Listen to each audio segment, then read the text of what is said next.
Dan pemirsa, untuk mengetahui situasi arus balik Lebaran 2022 sudah bersama kami rekan Armalina di Stasiun Pasar Senen dan Chamar Henda di Pelabuhan Bakauheni, Lampung. Ya pemirsa, namun kita akan ke Armalina terlebih dahulu di Stasiun Pasar Senen, Jakarta. Halo, selamat siang Armalina. Apakah arus balik sudah terjadi di lokasi Anda melaporkan hingga siang hari ini? Ya, Pagi dan juga pemirsa, nampaknya ini sejumlah pemudik sudah melakukan kembali ke Jakarta lebih awal begitu, di mana tercatat pada tadi malam sudah ada sekitar 14.000 pemudik dari berbagai pulau Jawa yang kembali ke Jakarta melalui satu stasiun Pasar Senen.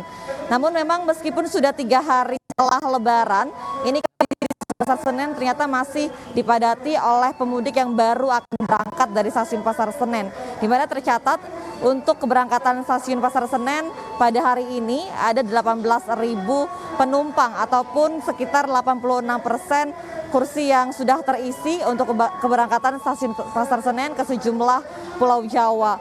Nah, memang untuk sampai saat ini meskipun masih banyak sekali pemudik yang baru akan mulai diberangkatkan, namun ini ketersediaan kereta api dari pihak PT KAI di stasiun Pasar Senen masih terus dimaksimalkan begitu, di mana saat ini untuk di stasiun Pasar Senen sendiri ada 29 kereta api yang diberangkatkan, di mana itu 3 diantaranya adalah 3 kereta api tambahan.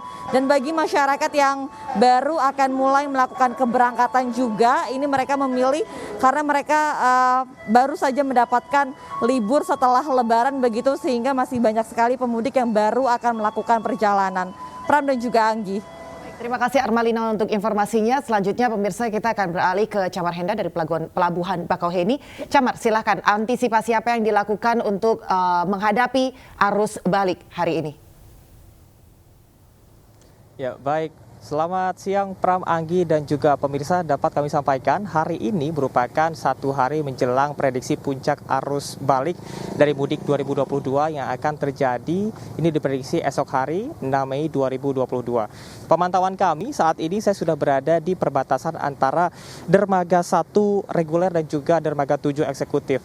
Dan sejumlah masyarakat ataupun calon dari penumpang ini sudah menunggu sejak pagi hari untuk bertolak dari Bakauheni menuju Merak.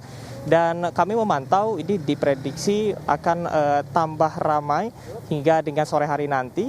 Dan untuk pemantauan kami juga ini banyaknya mayoritas adalah kendaraan roda 4 dari wilayah DKI Jakarta dan juga beberapa daerah seperti Bandung dan juga Surabaya yang akan menuju ke Pelabuhan Merak. Hingga dengan Kamis siang terdapat setidaknya 42.000 pemudik yang sudah bertolak dari Bakauheni menuju Merak, dan sejumlah antisipasi tadi Anggi juga bertanya, ini juga dilakukan dimulai dari penambahan dari pelabuhan. Apabila nantinya untuk pelabuhan Bakauheni penuh, nantinya akan dialihkan menuju ke pelabuhan BBJ dan juga pelabuhan Panjang yang ditambahkan hingga dengan 13 kapal untuk mengakomodir apabila terjadi kepadatan. Kemudian selain itu juga penambahan dari kapasitas dermaga yang saat ini ada lebih dari 3.200 kendaraan. Dan apabila melebihi dari kapasitas ini, nantinya akan dilakukan sistem buka tutup yang dilakukan oleh pihak dari ASDP. Sementara itu pihak dari Menteri Perhubungan ini sudah memprediksi bahwa nantinya di arus balik 2022 setidaknya akan ada sebanyak 1,6 juta masyarakat yang akan bertolak dari Bakauheni menuju ke Merak, sehingga antisipasi lain yang dilakukan seperti penyediaan dari kantong-kantong parkir yang dimulai dari ruas tol kilometer 20B di tol Kayu Agung Bakauheni yang akan menuju ke arah pelabuhan. Dan juga untuk tiket, Pram, Anggi dan juga pemirsa, ini juga perlu diperhatikan dikarenakan saat ini pihak dari ASDP Indonesia tidak menyediakan tiket go show ataupun dibeli di pelabuhan, sehingga apabila Anda tidak memiliki tiket ini maka akan langsung diputar balik.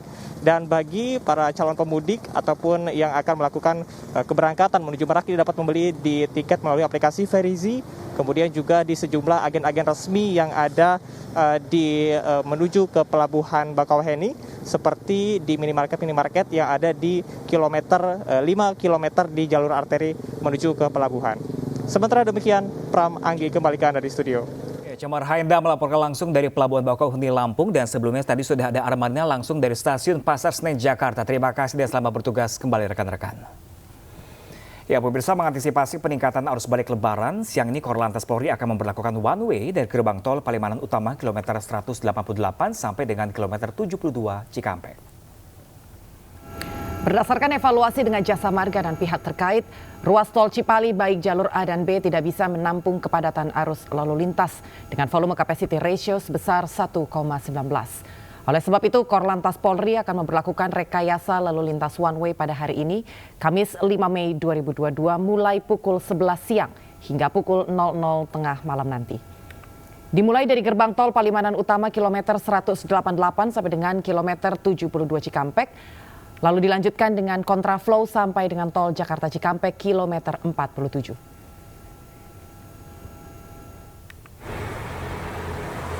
Sementara pemirsa, Kakor Lantas Polri, Irjen Pol Firman Shanti Budi mengimbau masyarakat agar tidak berhenti di pinggir jalan tol saat menunggu rekayasa arus lalu lintas saat arus balik pemudik 2022 agar tidak mengganggu para pengguna jalan lain dan tidak menimbulkan kepadatan arus lalu lintas.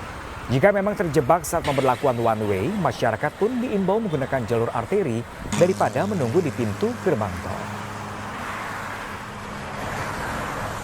Evaluasi kemarin, kami sama sekali tidak berharap masyarakat menunggu saat di pinggir jalan tol menuju gate-gate tol yang ada, menunggu kapan one way ini berakhir. Karena sekali lagi kami berhadapan dengan sesuatu yang sangat tidak pasti, sangat dinamis. Oleh karena itu daripada menunggu di pintu gerbang tol, lebih baik manfaatkan jalur alternatif atau arteri yang ada dengan mengikuti arahan-arahan yang ada di petugas. Yang keempat, kami juga mengingatkan bahwa kami tidak ingin menonjolkan kewenangan di sini, tapi diskresi untuk kepentingan yang lebih besar harus kami ambil dalam keadaan kondisi yang sangat tidak ideal ini. Dan itu bisa terjadi kapan saja.